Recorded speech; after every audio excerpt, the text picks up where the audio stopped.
Looking to sound like you know what's going on in the world? Social strategy, comedy, and other funny stuff? Well, join the club and settle in for the Jeff Dwoskin Show. It's not the podcast we deserve, but the podcast we all need, with your host, Jeff Dwoskin.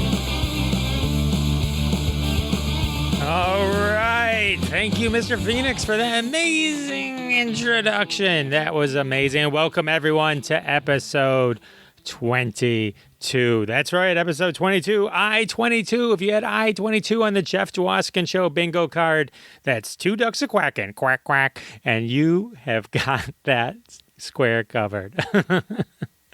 Oh, man. One of my first introductions to entertainment was going on a cruise with my family, and the cruise directors doing bingo and doing all the funny things when they would read bingo names. I-22, two ducks are quacking, quack, quack. Anyway, welcome to episode 22.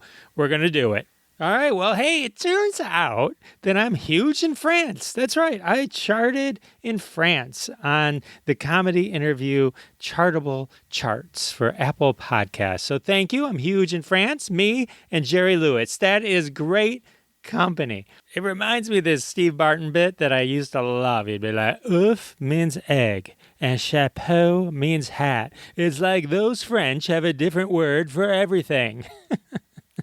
Anyway, excuse my horrible impression. But thank you, France. Thank you, France. And come on, U.S., Canada, UK. Come on, you guys, the rest of the world. Come on, step it up. Listen to the Jeff Dwoskin Show as much as France.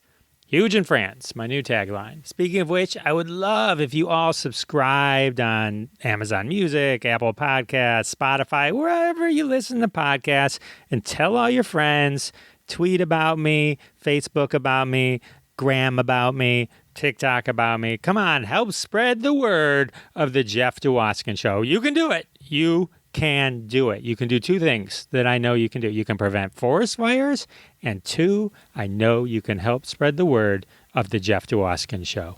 Thank you. So for episode 22, special episode, I've got my friend, an actress, and just an amazing person. Erin Cummings is on the show. Yeah, you know her from Spartacus, Detroit 187. She was on Star Trek Enterprise, Cold Case, Mad Men, everywhere. She's amazing, and we're going to talk, and you're going to love it. You're going to love it. I do want to give a quick shout out to a few podcasts: the Success Breeds Success podcast, Psychedelic podcast, Scene Snobs podcast, Spooky podcast. That all had me as a guest recently. Had a great time on their podcast. So definitely check those shows out as well. Good times all around. Get into the podcast world, folks. And now a word from our sponsor. And I've gotten letters and notes and comments and tweets from past sponsors that just are loving how much you guys support them. You support them, you're supporting the Jeff Dwoskin Show. It's how we keep the lights on. This week's sponsor, Brooms. Got a dustpan? Tired of just simply picking dust up with your hand? Well, great news. Now you can get a broom. Brooms go great with dustpans. Where can you use a broom? Anywhere there's a floor. Do you have a room with a floor? Then you need a broom. Dust happens, folks, and be prepared with a broom. All right. Definitely a great product to have. I've got a broom myself. If you don't have one, check one out. I don't know if you have floors, but if you have rooms with floors, you definitely need a broom. Grab one of those. Dustpans are great too. And together, get the broom. The dustpan's not really the sponsor. The broom just makes me mention the dustpan. So really, get a broom. Tweet me. Let me know how it goes. And I think you're going to enjoy. You're going to enjoy things. Anyway, so support the sponsor. Get a broom. It helps us keep the lights on. Tell them Jeff Dwoskin from the Jeff Dwoskin Show sent you. And now it's time for social media tip. Boom. All right. This is the part of the show where I just kind of share something about social media with you, and then you can Google it and figure out how to do it yourself. One thing, on LinkedIn, they have LinkedIn now has stories just like Snapchat, Instagram, and Facebook. I've tried it, and I had like 3 views. Not impressed. I've got thousands of followers on LinkedIn. So I don't know if people are looking at LinkedIn stories just yet. But I'm going to be there when they do. So a more useful tip for you this week, something that I realized I needed to do and hadn't done, is is clean up your bios and go look at like all the about settings in your Twitter and your Facebook and your Instagram. Because if it's been a while, you might be like, wait a minute, I haven't had that phone number since 2016. What up? Anyway, so do that. I did that and I realized, oh yeah, I had a lot of things wrong. So I had to fix that. So definitely do some spring cleaning. You don't need a broom to fix your bio, but it doesn't hurt to buy a broom and support our sponsor. Anyway, but my point is go check your bio and just make sure everything's the way you want because it may not be how you remember. And that's the social media too. All right. Well, I am so excited for this interview, for you guys to hear my chat with Erin Cummings. She's so amazing.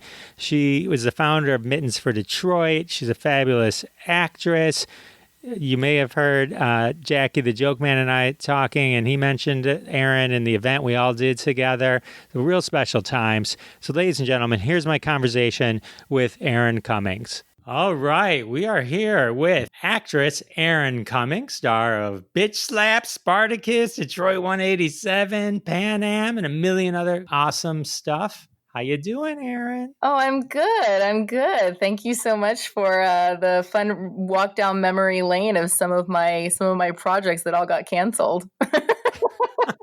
They were all amazing while you were a part of it. You know what? My agent, he always used to say, you have like one of the most enviable resumes in Hollywood because you have so many television shows on your resume, but nobody realizes that one of the reasons why you have so many projects is because they all get canceled so quickly that you just get to jump from one to the another to another. You know, I'm like, well, it would be nice financially if I could just get on one show that would last for 5 years. That might be pretty cool, but hey, I'll take it. At least I keep working. You know what? I'm happy that I get to keep working. That right there is an honor and a blessing for sure. So I jest, but I certainly don't mean to come off as complaining. I'm very fortunate. No, you got a great resume. I think a lot of people would kill for it.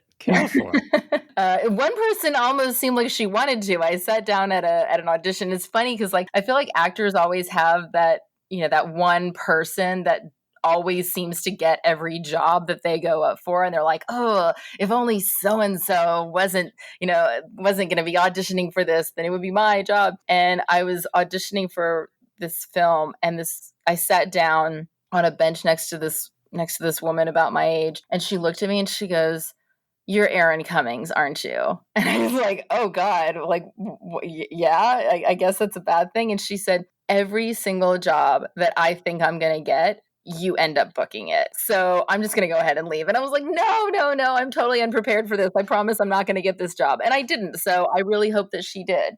But that was like a kind of an awkward but funny encounter. I mean, at least she was honest. I appreciated that. That's hilarious. Yeah. I had a comedian that felt that way about me here in Detroit, but it wasn't as probably stocky as it sounds like yours might have been. Well, like, what do you mean? Was he saying you get more laughs than I do? Or was he like, you always get into the rooms that I want to get on? Or like, what was it was like I had, you know, comedians always think that the other person has whatever they have despite the fact their own ability. So it's like the fact that I would have something meant he didn't. Right. It's not as fun. Like in an acting job, I guess, yes, if there's one role, one person gets it. But, you know, when you're just working clubs, it's kind of sad. I mean, there's 10 other clubs any other night. Right, exactly. You know. And you all, you know, you get the spot that you get and you get the amount of minutes that you get and, you know, you get the laughs that you get based on whether or not your material is good and whether or not you are effective at communicating it, you know? So that's kind of strange, but I mean, did I ever tell you about how I tried to do stand-up comedy? I would love to hear how you tried to do stand-up comedy. I will say this. I have a deep, deep amount of appreciation for stand-up comedians, having tried my hand at it, like, very briefly. I did this movie many years ago called Welcome Home, Roscoe Jenkins. Don't look for me because my part was completely cut out of it. But I remember, you know, I did the audition, I got the role, and then Malcolm Lee, who is Spike Lee's cousin, he was directing the film. And I had a work session with him. And I didn't know what a work session was. I was like, all right, cool. I'll just go along for the ride. And I didn't prepare anything. I kind of just showed up. And the film was starring Martin Lawrence, Mike Epps, Monique, Cedric the Entertainer, Avion Crockett, and James Earl Jones, and just a whole bunch of other people. And I remember I got into my work session and he goes, all right, well, cool. Just, show me what you got. And I froze. I said, what do you mean show me what I've got? And he said, well, yeah, just like improv some stuff that your character would do. Well, that was already a bit tricky because my character was supposed to be a white girl who is obsessed with Black people and obsessed with Black culture. And so does all these things to try to emulate Black culture. And it's one thing when a Black writer writes things for you as a white actor to then portray. It's a very different thing when me, just a white girl, just goes in and decides to quote, improv what like a white person obsessed with Black people would do to try to emulate Black people in front of a Black director. I was like, I don't feel comfortable with this. This is like super, but I didn't want to say that because I didn't want to sound like I was unprofessional or not, able to do whatever, was being asked of me in my job. It was just so uncomfortable. And I really did not know like what the line of funny versus just downright offensive that would get me fired and a meeting with HR. Like I was just like, I don't know what to do here. And so I think I pretty much screwed that pretty bad. And I remember like walking out of the room and Cedric the Entertainer was going in right after me. And he was like, oh, hey, what's up? I'm Cedric. And I was like, I just want to bury my head in the sand right now. Thankfully, when we got to set, I ended up being able to, do it, pull some things out of my hat. But I also had Martin Lawrence right next to me, going, oh, hey, try this. Oh, hey, try that, feeding me lines. So I was like, okay, cool. As long as you, the star of the movie, and also a Black person are telling me what to say, and I'm not like just being an offensive, horrible, terrible white person, then I'll go along and I'll play ball. And so it ended up working out really well. But I remember thinking to myself, here I am trying to do something that is totally out of my wheelhouse. As you know, almost everything that you've listed, pretty much everything you did list is drama. That's sort of what I do most of the time. And so I said, here I am working alongside these people who have excelled in this part of performance that I've never even attempted. So a friend of mine had recently taken a stand-up comedy class, and I said, all right, sure, I'll take it as well. So I took the class, learned how to construct a set, how to tell a joke from the perspective of being a stand-up comedian, as far as storytelling and bringing the audience in and not just being like, oh, here, knock, knock, dumb stuff that people, or telling a funny story that really nobody thinks is funny except for you and your buddies from college. And so we did this set as the class, and there was a scout there who would always come and they'd try to find new people, and he came up to me and said, hey, I work for the Comedy Store, would you be interested in coming and doing a show? And I was like, oh my God, yes, absolutely, it'd be amazing. And of course, in my mind, I'm thinking like My Name in Lights, it's gonna be like, Jerry Seinfeld presents Erin Cummings at the Comedy Store. I didn't realize that it was like Tuesday night at 10 p.m. Like Erin Cummings is one of 25 people who are not getting paid to do this, but really just want to get up on stage and tell a bunch of jokes. So I invited everybody. I mean, I must have invited 30 people. And you know how it goes. You invite a ton of people and they're making a lot of money off of you. So you get to pick your spot. And I had really rehearsed my set. I kind of think that I'll pat myself on the back here. I kind of fucking nailed it. So if I do say so myself. I have no doubts. No doubt. I will say this, that first show, man, I'm pretty proud. I wish that somebody had videotaped it to be able to actually have the proof that I did it. They said, oh, you should come back and, do another show. And I was like, cool. So the next show, I figured, oh, well, stand-up comedy is so easy. I don't need to rehearse. I don't need to practice. And you know what? I'm just going to invite like, 2 people that couldn't make it the last time. So instead of me being the 4th in line, which was where I chose to go the last time, I was, I think, number 21 in the lineup. And by the time I finally got up on stage, the only people that were still left in the room were the 2 people that I had invited and all of the people that had gotten over their drunk hump and were now in that angry, like they were past laughing drunk and they were now just angry drunk. And I got up on stage. I couldn't remember any of my set. People were booing and laughing, and it was so mortifying. And I remember my friend that I had invited, who, of course, I had totally bragged about how awesome and funny I was and how everybody loved me. And I got off stage and she was like, so are you going to be doing that again? And I said, no, I think I'm good. I think I'm done with that.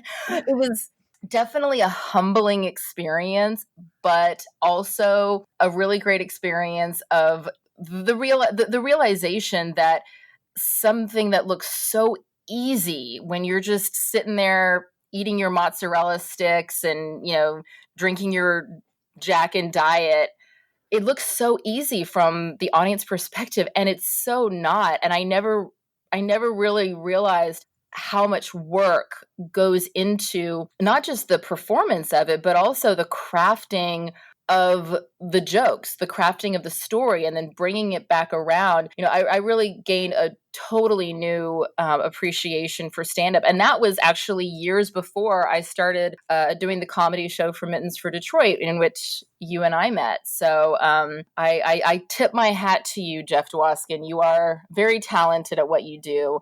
And I have a deep admiration for you and your comrades. You are so sweet. And I just want to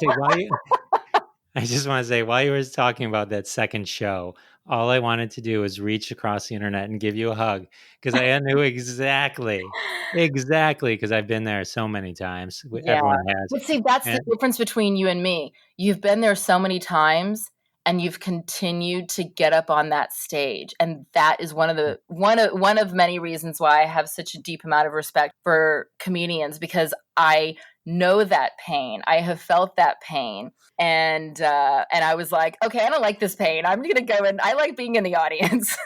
So I think it says a lot about someone who can just go, I know. It's like people who are constantly who get married multiple times. Some people see them as someone who can't commit. And I'm like, man, that person loves to be in love. They know how horrible a divorce is. And they're like, fuck it. I'm going in. I'm doing it again. I don't care. You know how much that can hurt the first time, but you're like, I'm willing to give it another shot, man. This time it's going to work. I appreciate people like that. People that don't give up. Gotta love them. Don't give up. Yeah. I mean, I have a little bit of it myself because I've certainly taken some hits as an actor, but it fortunately, when you fail as an actor, unless it's not fail, sorry, when you don't knock it out of the park as an actor, unless it's on a stage, usually you just have to read about how bad you are on the internet. You don't actually have people heckling you right in front of your face. Did you read reviews? I used to, like when I would do a play, like when I do theater, it's so hard not to read the reviews. I think because those are often written by people who at least have a dramaturgy degree, or they have some sort of background in theater that makes their opinion valid. I don't really read stuff online about TV or films because so many of the things online they're just some random person with a keyboard, the keyboard warriors that, and also so often it doesn't even come down to performance. It comes down to someone's personal preference over whether or not they think my forehead is too big. And I just don't have any room for that. So I used to read them. And then when I realized, people on the internet can be really mean.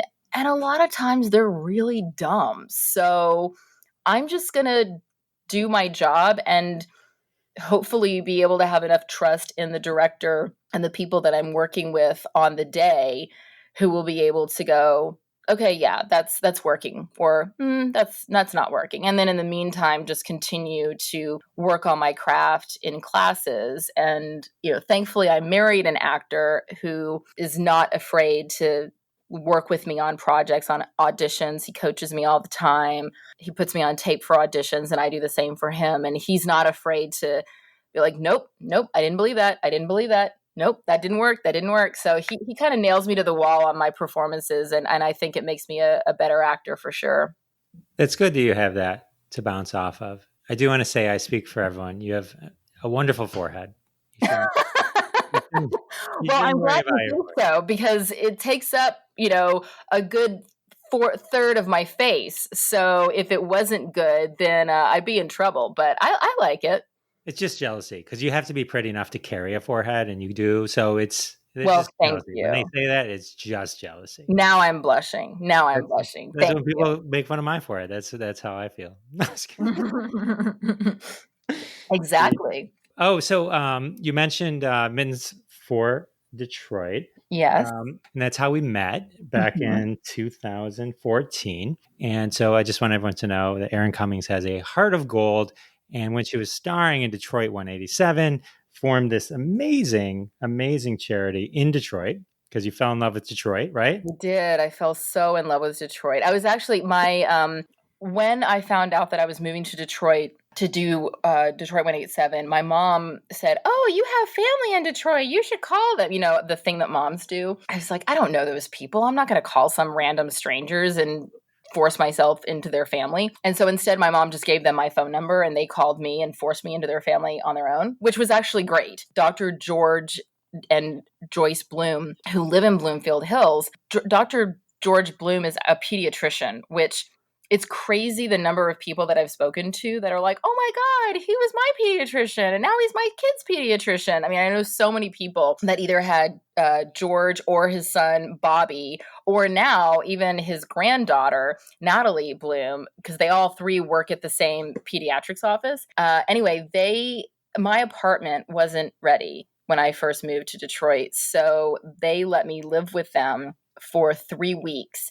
And for 3 weeks, I had all of my meals with George and Joyce, who were at that point in their 70s, and all of their friends who were all septuagenarians who grew up in Detroit when it was, the Paris of the Midwest. So my first introduction to Detroit, even though it was in 2010 and it was in a period of, I guess, transition, I really saw the city through their eyes, and not only how beautiful it was, but how beautiful it could be again in so many ways.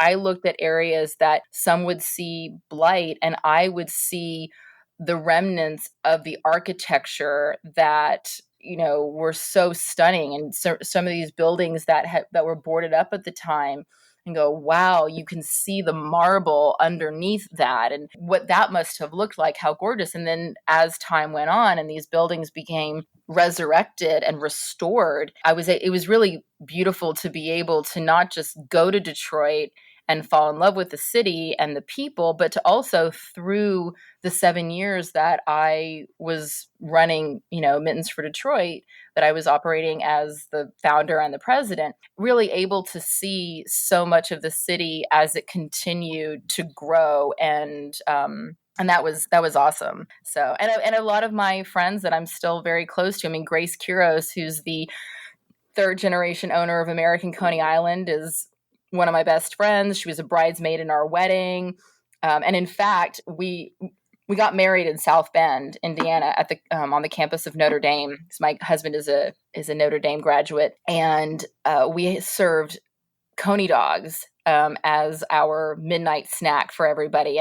As people were leaving the reception, there's always like a hamburger truck or something. Right. And so Grace was out there in her bridesmaid's dress handing out conies. So like a fucking boss. So and in fact, one of our first trips away was my now husband, when we were just dating at the time, came to Detroit with me. And went to a Tigers game, and we went to Slows, and went to the DIA, and we just did the big tour of Detroit. Stayed at the MGM. It was great. So Detroit will not only have a special place in my heart, but it's actually got a special place in our in our family. That's awesome. I know you mentioned American Coney, and I'm embarrassed to say, well, not embarrassed, but like I'm a Lafayette Coney, and like you.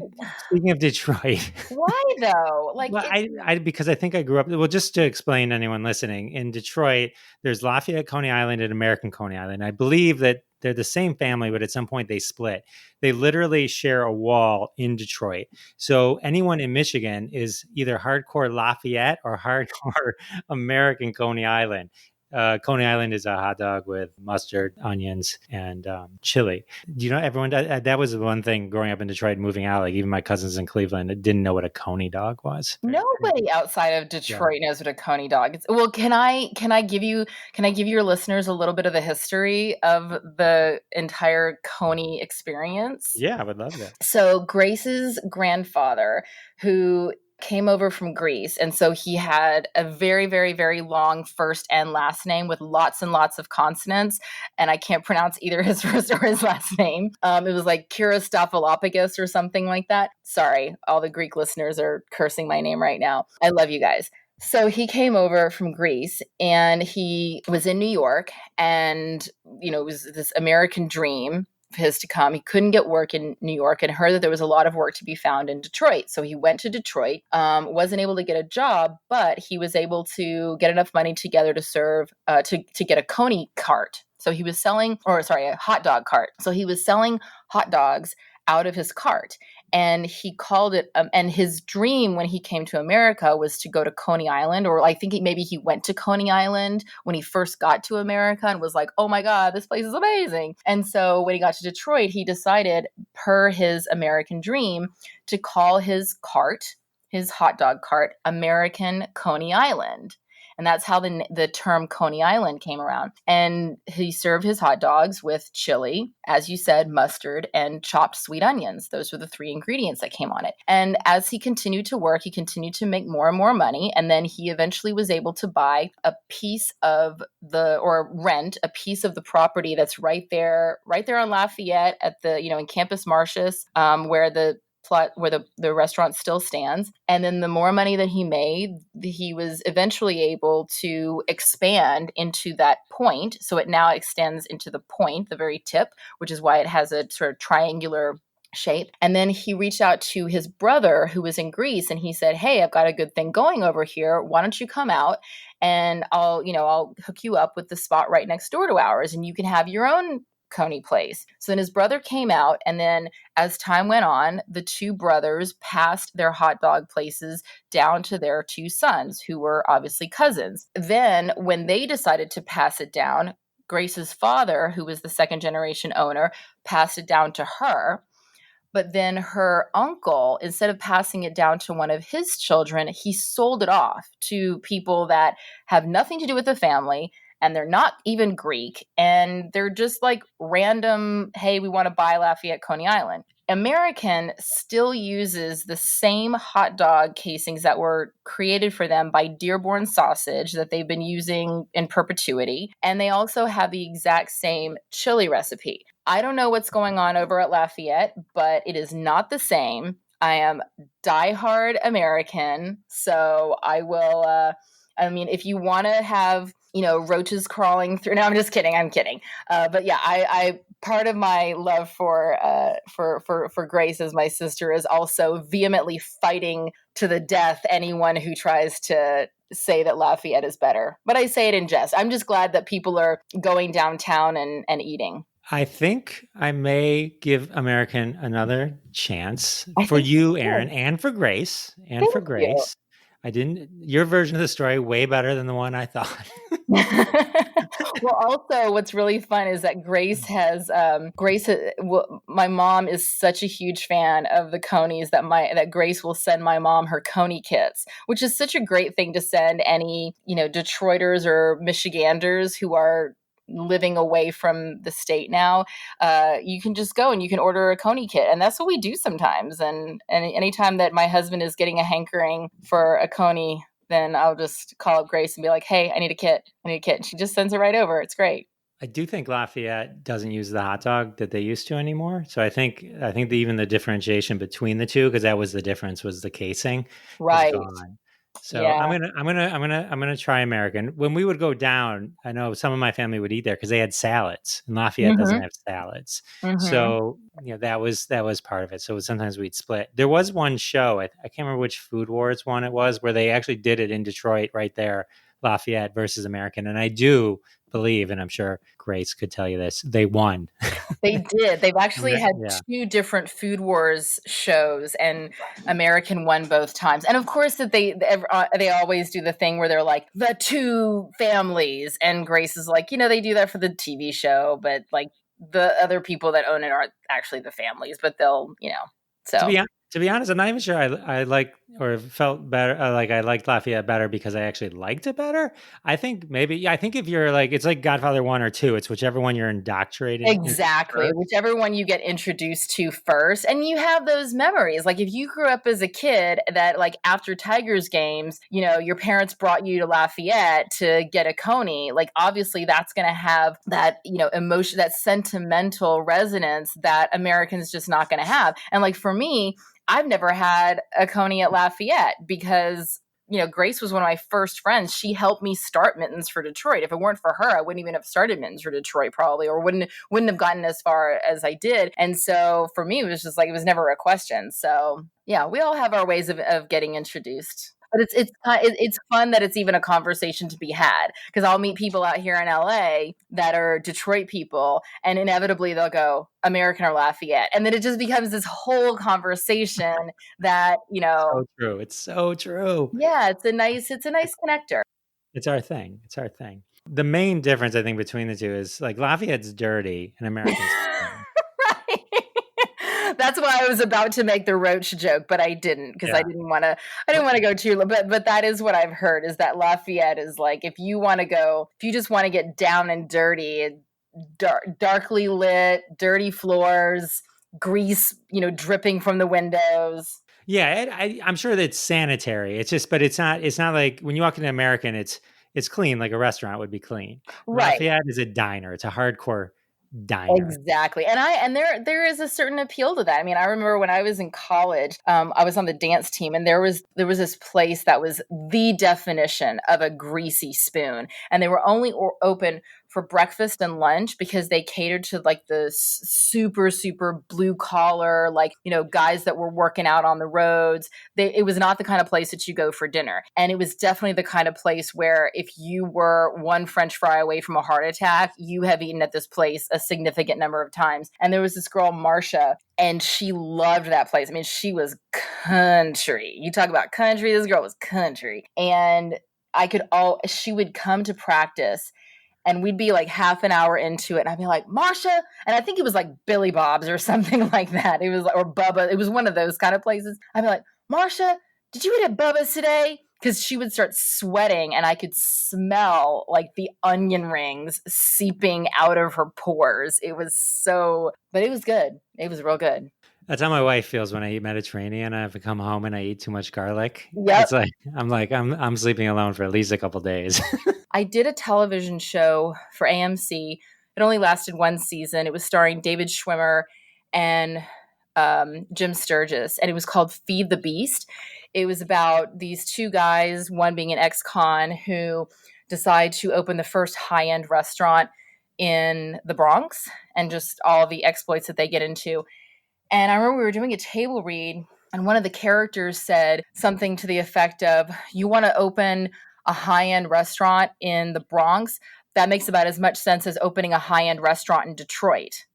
And I was like, ooh, I don't know about that. And so I went up to the director, and this was in 2016. And so I went to the writer, actually. I obviously wasn't going to call him out in front of everybody, but I went to the writer privately afterwards, and I said, I understand what you're trying to say in this, but I don't think that Detroit is a good example, because what's going on in Detroit right now is that Detroit is actually having this massive surge in wonderful restaurants, and there are some really high end restaurants in Detroit. And if you go to, the London Chop House, or like one of the many places that had opened, even just in the last few years at that time, I said, just do a little bit of reading and you'll see that Detroit is probably like, you're going to look like you don't know what you're talking about if you say that. And so he came back to me the next day and he said, I'm so glad that you put that on my radar, because you're right. We would have looked like such idiots if we had said that. And so they used some other, I don't know, like Pittsburgh or something like that, which I don't know anything about the Pittsburgh food scene. So maybe Pittsburgh has a thriving food scene as well. And I'm just not in tune with it. But I was very proud of myself for being able to save Detroit from once again being a punchline of somebody's ill-conceived joke. On behalf of all of Detroit, we thank you. So yeah. So, all right. Well, let's talk about Mittens for Detroit. Tell everyone what it is exactly, the organization, because it's still going strong now. I know you stepped away a couple years ago and handed over the reins, but it's still going. So tell everyone this amazing thing that you started. So it was in October of 2010. I was actually handing out candy with my cousin, who is her name is Kathy Moss, and she is a pediatric nurse in Southfield. And we were handing out Halloween candy, and these two young girls came to the door, and one of the girls was crying and shivering and clutching a bare hand. And Kathy said, "Oh, are you crying because you're cold?" And, I'm ashamed to say it now, but, at the time I was like, "Oh, don't ask questions. Don't get involved. It's none of our business." That kind of thing that I think is just way too prevalent in our American society, of like not really wanting to be the person that stands up and speaks up. And that was most certainly me in that moment of, don't get involved. And girls like, "Yes, it is." And Kathy said, "Well, why don't you guys come in and get warm?" Invited the girls and their mom inside. And the mom, it wasn't that the girl didn't have a glove. It's that her glove had, fallen apart or whatever, or something was going on with the lining. The mom was trying to get it fixed. And Kathy got a spare pair of gloves, put them on the girl's hand, and, kind of rubbed her hands together and gave her a hug and a piece of candy. And instantly I saw this family go from being distraught and upset and cold and just having a really terrible Halloween to being able to go out and enjoy the rest of their evening with warm hands and happiness, and also to make a connection with a stranger and to know that there are kind people willing to do really what wasn't even that big of a deal. And I was crying. I was so moved. And Kathy goes, "What the hell is wrong with you? I just gave her a spare pair of gloves." And I said, "But that's the thing. It was so simple and so beautiful. And I want to do more of that. I want to get gloves and give them to people who need them." That was kind of just this nagging thing that kept gnawing at me. And then the next day I just started calling people and saying, "I have this idea, but I have no idea how I don't know.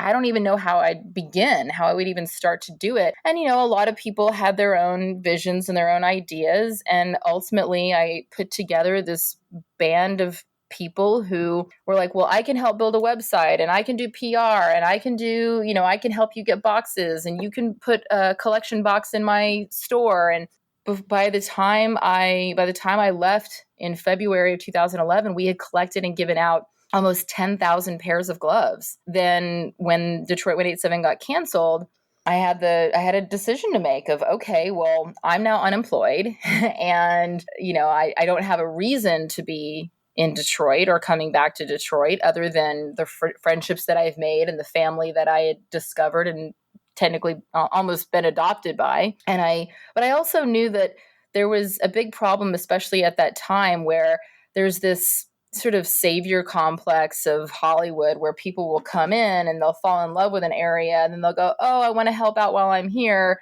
And then they leave and they kind of forget that, there's those problems still exist. And the problem, obviously, I wasn't in any way capable of or attempting to fix Detroit's problems. I don't want it to come off like that. But I did know that what we were doing was good.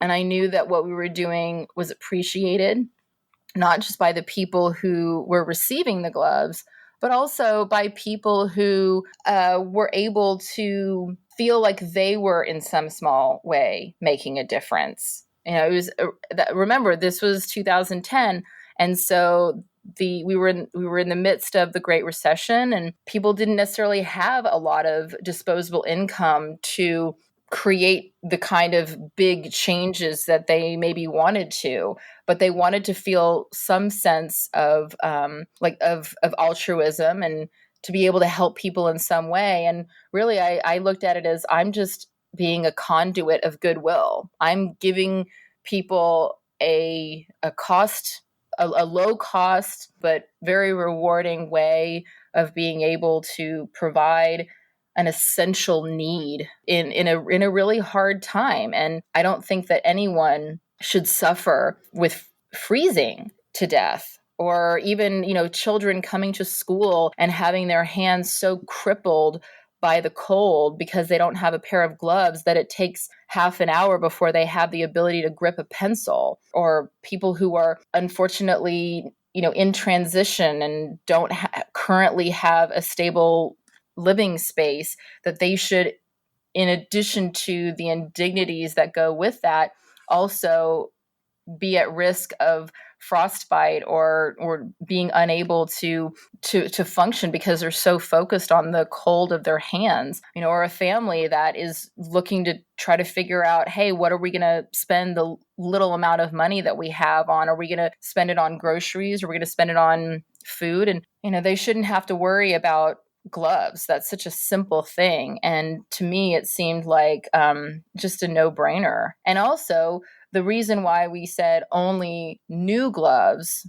new unused gloves with tags on them, or handmade gloves like knit or whatever, upcycled gloves, is because there's something really valuable about being able to have something that is new and is all your own. And for families who live either in poverty or near poverty, that is a luxury that a lot of those children just don't have.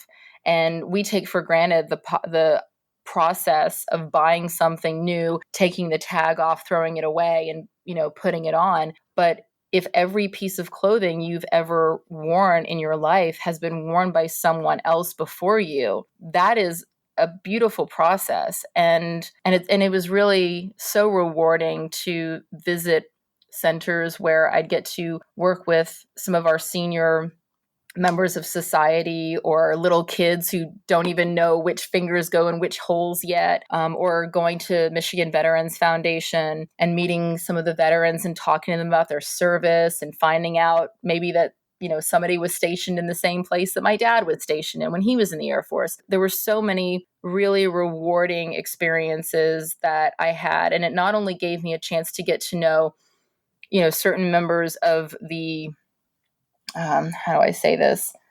The hoi polloi of Detroit, but also getting to see members of the Detroit community that had fallen on hard times, and to see the pride that they had in their city, that spirit of Detroit of always picking themselves up and continuing to move forward for another day, and the deep appreciation for the kindness and the simplicity of just seeing another person. And it really changed a lot. Like I said earlier, that I am embarrassed that there was a time that I didn't want to get involved and just sort of let, mind your own business kind of attitude. And a lot of that changed. My entire feelings of the homelessness epidemic, the mental health issues that also plague communities that are in poverty, a lot of the racial barriers to success that people suffer, and the indignities that go along with those, and so many of the injustices. I learned a lot about poverty. I learned a lot about so many of the privileges that I am incredibly blessed to have. And I also learned that because of those privileges and because of the opportunity that I have, I realized that if you are someone who is fortunate enough that through whatever form it takes, whether it's entertainment or sports or comedy, which is also part of entertainment, of course, or politics, if you have a platform that allows your voice to be heard, you have a societal obligation to use that voice to amplify the voices of those who are not being heard. And when I was in Detroit, I had the luxury of being on a TV show that was about Detroit. So everywhere we went, people would listen to what we had to say. And so I was like, if people are going to be listening, I want to make sure that I'm not saying something stupid. I want to make sure that I'm telling people about the Michigan Veterans Foundation or Latino Family Services, the Ruth Ellis Center for gay, LGBTQ teens, or Covenant House of Michigan, talking about these organizations that are really doing great work. I mean, all I was doing was getting mittens. These people are every single day working to provide for people that just need a little help. So it's definitely something that, I'm proud of.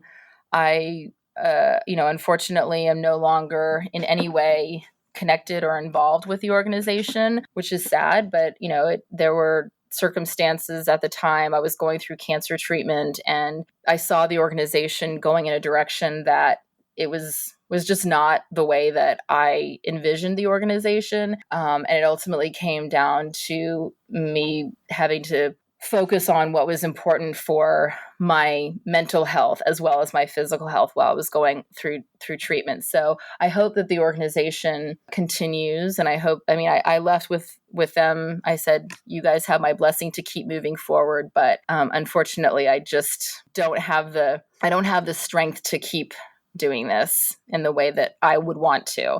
So, but it opened the door for me to be able to come back home and for me to now work with cancer organizations here in Los Angeles. So I've been on the board of an organization called Cancer Free Generation, which is a young professionals arm of Tower Cancer Research Foundation. And we raise money for researchers who are doing early stage cancer research. And that has been incredibly fulfilling. And, I feel like every chapter moves into another chapter, and it all sort of worked out exactly the way that it was supposed to. You have such a big heart, and it's you made such a big difference, and it does continue. And I think when you said like, well, your first reaction was to not do something, I think that's what sets people apart. It's everyone has that feeling, I think, at first, but it's the people that make a real difference are the ones that push through that and do something anyway, and really give of their time, which you did, which is amazing. Well, and speaking of giving of their time, as did you, when we called and said, hey, we're doing this comedy show, and, I'm sure that you probably make a lot of money, but we don't have a lot of money to give you. You were like, I don't care. I'll do it. When can I be there? And I think that when someone such as yourself is willing to give your talent, that's also such an incredible thing, because we reached out to a lot of comedians, and there were a lot of people that we would have loved to have come, but there were certain people that just attached a price tag to it that regardless of what it was benefiting, they weren't really interested. So I thank you so much for seeing the value of what Mittens for Detroit was doing, and for volunteering your time. Well, thank you. But I do remember I had two asks. I asked for a signed copy of your movie Bitch Slap. And I asked you to follow me on Twitter, which apparently in 2014 was very important to me. Oh, and in 2014, I was like, yeah, we got to get those Twitter followers up. Yeah. I understand. So I did, as much as I gave, I did have some demands that came with it. And you gave me both. I have my signed copy of Bitch Slap right here. I think I'm pretty sure I'm following you because I see your stuff. There you are. Yes. There you are. You follow me. Oh my God, why am I not following you? Oh my God. No, I know that I was following you at one point. I know I was. Well, I know that we're friends on Facebook. I know that. Yeah, we're best pals. Have you beat the cancer? I like to think that my doctors beat the cancer, but so far I don't have any reason to think that I still have it. So I'm taking it one day at a time, like an alcoholic. So far, I don't have cancer, and I will hopefully keep it that way. Well, God bless you. I hope it stays that way. The one question that I do ask everyone, and just to kind of get it back to Erin Cummings actress, is like, what are the three must watch? Like, if you tell people you gotta check these out of me, like what are they? Well, I would say right now, only because it's so timely and because we want to promote the stuff that's happening right now, is I guess the most recent must watch would be episode 2 of the recent season of Lucifer, the one that just came out recently. So that's season 5, episode 2. I play a researcher who is working on sending people to Mars, and she has some insecurity issues. So that was an interesting character for me to get to play. And also, like, my Instagram following has jumped up a notch from all of the Luca fans out there, which was pretty cool. And Leslie Ann Brandt, who plays Maze, for any of the Luca fans out there that might be listening, she's one of my best friends. We didn't work together on Spartacus. We were in the same season of Spartacus, but we didn't have any scenes together. I played Sura, the wife of Spartacus. She played Navia, who was Lucretia's slave. And even though we didn't have any scenes together, we became fast friends. And thankfully, in a time well before Instagram, we got into quite a few hijinks in New Zealand. So she and I are still very good friends, and our husbands have become good friends. And so we hang out with each other quite a bit. And we thought that it was going to be the last season of Lucifer. So she was like, "Oh, I need you to be on this show." And thankfully, the casting director had cast me in another project before. So it was kind of an easy sell, thankfully. So I would say, first of all, Lucifer for sure. Anyone who is a fan of grindhouse style films and has a nice sense of humor, which you, Jeff, definitely do, I would recommend one of your favorites, Bitch Slap. Make sure to watch it with tongue planted firmly in cheek. We are in on all the jokes. Trust me, we get it. We're laughing along with you. It is supposed to be ridiculous, bordering on the absurd. We get it. And that's why we did it. And then I'm trying to think, I would say for the third one, it's kind of there's an episode that I did of a TV show called Cold Case. It was on CBS like 10 years ago, 15 years ago, I want to say. I shot the episode in 2008. And I think it was one of their last seasons. And I played a pinup model who gets murdered. But in the episode, like the way that Cold Case worked, unlike CSI or some of the other crime whodunit things, if you are the victim, you are essentially the star of that episode, because they do an entire backstory, and half the episode is them trying to solve this cold case that was never solved. And the other half of the story is actually the telling of how the crime happened and the story of the person involved in the crime. And that was, if you can find it, the Pinup Girl episode of Cold Case, you actually see me falling in love with acting. It was my first big guest star. And I just remember the unbelievable joy that I had waking up every morning and getting to go onto the lot at Warner Brothers and put on the beautiful costumes and getting put in the wig and the period makeup. And it was just a dream. It was exactly what I imagined that Hollywood actresses get to do. And it was just wonderful. It was absolutely wonderful. And I love watching it because I see myself just in pure, unadulterated joy as an actor. That's awesome that you can look back and just see that happening. That's so cool. Yeah. And I like sharing that with people because it's just it's fun. It's a fun one. Yeah, it's a really good episode, and I think that it's a good display of little Erin Cummings showing off her guts.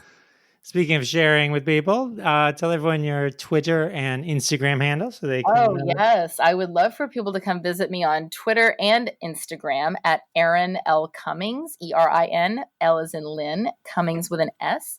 My Instagram is a little bit more of a shameless self-promotion, although I never know what to put on Instagram. It's like, I just feel like it's so awkward, and I'm not very good at selfies.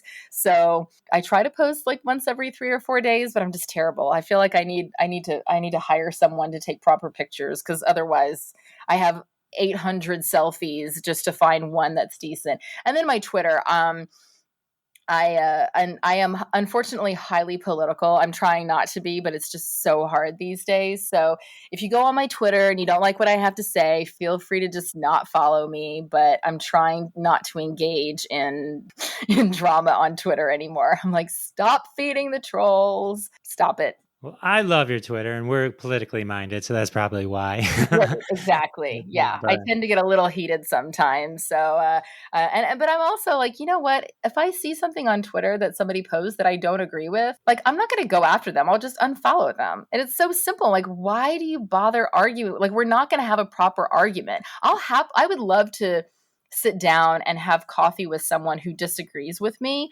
as long as they're willing to not escalate it to name calling and insanity. But if someone can just sit down and have an intelligent conversation with me and they disagree with me, I'm all for that. But there's no sense in trying to argue with someone in 180 characters. It's just dumb. I'm never going to be able to explain fully my opinion. Although I think that there was one time, actually, though. There was one time somebody said, well, why do you think this? And I kind of argued my point, and the person just came back and said, you know what? You make a lot of valid points, and I concede. I was like, wait, what? You concede? That's something that can happen on Twitter? I never knew. You found a unicorn, Erin. You found a unicorn. If you are willing to unfollow me if you don't like what I have to say and not try to argue with me, please come and follow me at Erin L. Cummings. And if you have something nice to say, please do that as well, because everybody likes to hear nice things, and I will certainly respond to that. Awesome. Well, thank you so much for hanging out with me. I can't thank you enough. It was great catching up. It was so much fun. Yeah, it was really nice, and I would love to make this a regular catch up every. How many years has it been since we've seen? Yeah, every six. So in 2026, I'll look forward to chatting again. I'm writing it down on my calendar right now. 2026. Call Erin. All right, there we go. Perfect. We're good. Yeah. Thank you so much. Oh, thank you. This has been really great, and I'm now that I'm officially following you. Oh my God, I'm so embarrassed that I wasn't officially before. I hope that when all of this COVID craziness is over, that your talents can bring you out to Los Angeles, and I will gather up all of my friends and we will come and support you. And the next time that I'm in Detroit or in the Michigan area, I will look up when you're going to be on stage, and I'll come and support you then too, because I think you are quite hilarious. Thank you, Erin. And when you're in Detroit, we'll also grab an American Coney Dog. Yes, we will. We'll see you then. All right. Thanks, Jeff. Thanks. All right. Well, how fun was that? That was so cool. And hope you're really, really hungry right now for a Coney Dog. Straight from Detroit. If you don't know what we're talking about, Google it. I'm not talking about a hot dog with chili, folks. Get the real deal. All right. Well, that conversation got me really hungry. So I found a hashtag from Hashtag Roundup. We love them. We love them here. Called Make a Movie a Foodie with our friend Bree Wander. It's a Friday game on Hashtag Roundup. Check out Hashtag Roundup on Twitter at Hashtag Roundup. Also download the Hashtag Roundup app. Get notified anytime a fun game starts, and one of your tweets might end up on the Jeff Dwoskin Show. How exciting would that be? All right, well, let's take a look at Hashtag Make a Movie a Foodie. This is a movie food mashup game. All the tweets are going to be at Jeff Dwoskin Show. You can retweet them yourself. You can follow those tweeters, and they'll also be in the show notes, so you can check out these funny folks. All right, here we go. At Hashtag Make a Movie a Foodie. One flew over the couscous nest. Bake to the future. The saute-year-old virgin. Die It Another Day. That's the classic James Bond movie coming out soon. The Count of Monte Cristo. Yes. Eat, pray, eat, love, eat. Catch a Tory if you can. The classic Leo DiCaprio movie by Steven Spielberg. Raging Bouillon. Fondue the Right Thing. 50 Shades of Gravy. No charcuterie for old men. Reservoir Hot Dogs. 12 Hangry Men. Oh, my God. All right, that's what you call a food and movie mashup. There you go. Join in on the fun at #Roundup. And thank you for joining us for episode 22, the episode that brought you Erin Cummings, the history of Coney dogs, and so much more. Follow us, subscribe, like, tell your friends all about the Jeff Dwoskin Show. We want to be world famous. Thank you very much, and we'll see you next week. Thanks so much for listening to this episode of The Jeff Dwoskin Show with your host, Jeff Dwoskin. Now go repeat everything you heard and sound like a genius. Catch us online at thejeffdwoskinshow.com or follow us on Twitter at Jeff Dwoskin Show, and we'll see you next time.